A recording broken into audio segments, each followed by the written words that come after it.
Cuando hoy hablamos de imperialismo, solemos imaginar ejércitos, banderas plantadas en tierras lejanas o administraciones coloniales explícitas.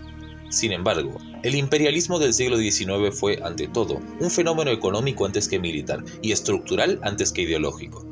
No se trató simplemente de la expansión territorial de ciertas potencias europeas, sino de la construcción deliberada de un sistema mundial destinado a garantizar que el excedente producido en vastas regiones del planeta fluyera hacia unos pocos centros industriales.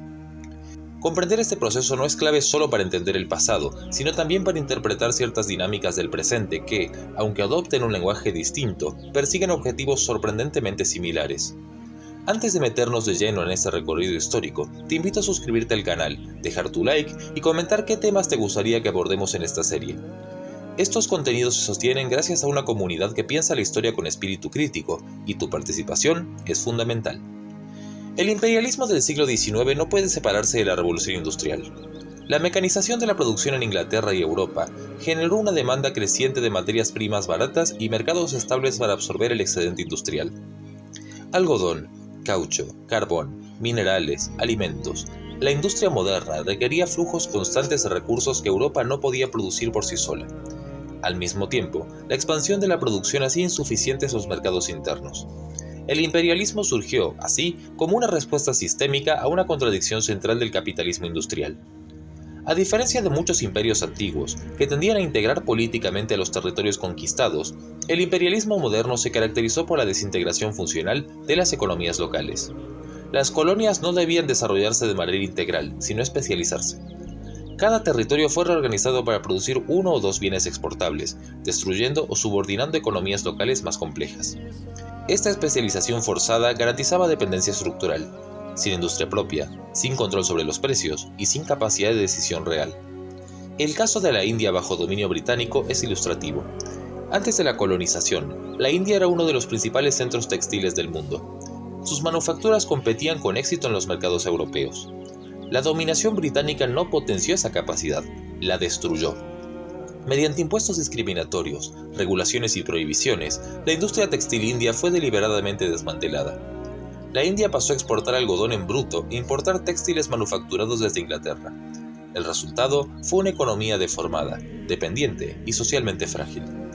Este patrón se repitió en África, el sudeste asiático y, con particularidades propias, en América Latina. La infraestructura colonial, ferrocarriles, puertos, rutas, no fue pensada para integrar sociedades ni fortalecer mercados internos, sino para facilitar la extracción. El ferrocarril no unía comunidades entre sí, las conectaba con el puerto. El territorio se organizaba en función del exterior, no de la vida interna de la sociedad. Las consecuencias sociales fueron profundas. Economías enteras quedaron expuestas a los vaivenes del mercado internacional. Cuando caía el precio de un producto, se desataban crisis generalizadas. Las hambrunas en la India británica no fueron simples desastres naturales. Ocurrieron mientras exportaban alimentos para sostener el comercio imperial. La lógica del sistema se imponía incluso sobre la supervivencia de millones de personas. Si hasta acá el análisis te resulta interesante, te invito a dejar tu like y comentar qué paralelos ves entre este imperialismo histórico y el mundo actual. Leo siempre los comentarios, y muchas veces de ahí surgen los próximos temas. Y si todavía no estás suscrito, este es un buen momento para hacerlo. El imperialismo del siglo XIX necesitó legitimarse ideológicamente. Surgió entonces la idea de la misión civilizadora. Europa se presentaba como portadora de progreso, racionalidad y orden. Sin embargo, cuando observamos las estructuras económicas implantadas, resulta evidente que el objetivo no era civilizar, sino integrar forzosamente a estas regiones a una economía mundial jerárquica. La educación, la administración y las fronteras coloniales respondían más a las necesidades de control y extracción que a la construcción de sociedades cohesionadas. Este punto es clave para analizar ciertas narrativas contemporáneas que presentan a los imperios modernos como generadores de instituciones. Si bien se construyeron estados, burocracias e infraestructuras, su función principal fue servir a un orden externo. Allí donde las estructuras dejaron de ser útiles para la hegemonía, fueron abandonadas o desmanteladas. El desarrollo nunca fue el fin último. En América Latina, aunque formalmente independiente durante el siglo XIX, el esquema fue análogo. La región se integró al mercado mundial como proveedora de materias primas y alimentos, importando manufacturas, capital y tecnología.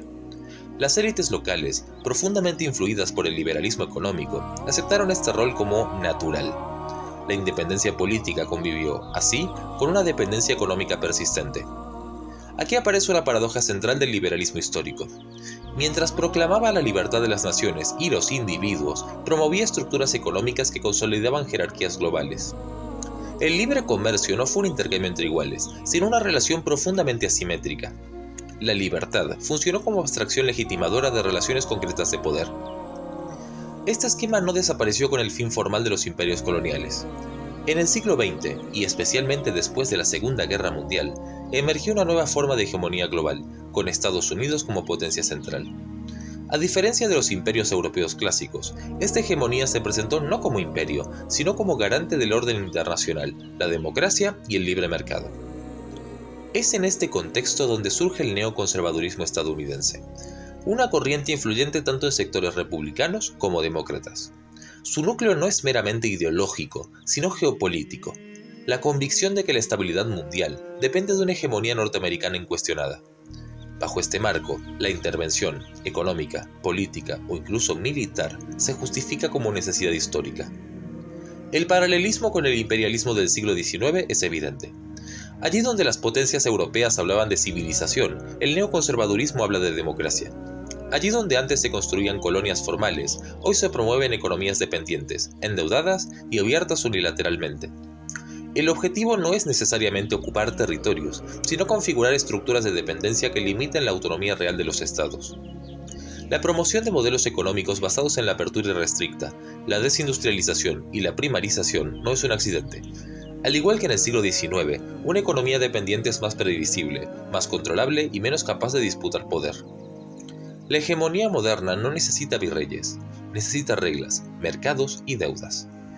Desde esta perspectiva, el discurso contemporáneo que promete prosperidad automática a través del ajuste, la desregulación y la subordinación al mundo reproduce una lógica histórica bien conocida. La historia del imperialismo muestra que el crecimiento económico, cuando no está acompañado de un proyecto propio, suele reforzar la dependencia en lugar de superarla. Las sociedades que lograron romper este patrón lo hicieron mediante decisiones políticas conscientes, protección de la producción local, integración social y planificación estratégica. No fue el mercado por sí solo el que produjo el desarrollo, sino la subordinación del mercado a objetivos sociales más amplios. El imperialismo del siglo XIX terminó generando las tensiones que desembocaron en las grandes guerras del siglo XX.